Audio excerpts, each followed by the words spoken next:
Hello नमस्कार समस्त को यहाँ हूँ विज्ञान बही अष्टम श्रेणी ओडिया मीडियम बीएससी बोर्ड रो। तो यहाँ हूँ आम गोटे अध्याय बाछिलु जोटा हूँ एडोलेसेंस बा कैशोर अवस्था। ठीक अच्छे कैशोर अवस्था बा एडोलेसेंस चैप्टर आम बाछिले।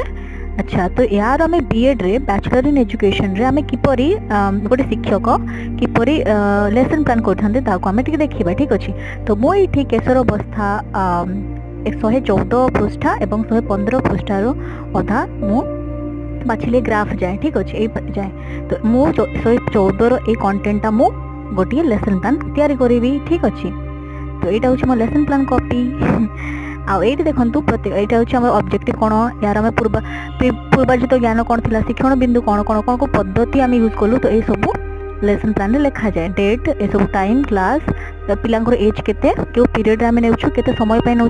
ठीक अच्छे तो ये भली यहाँ मोर लेसन प्लान यहाँ गोटे शॉर्ट वीडियो मुझे गोटे लॉन्ग वीडियो मु फुल डिटेल देवी। ठीक अच्छे।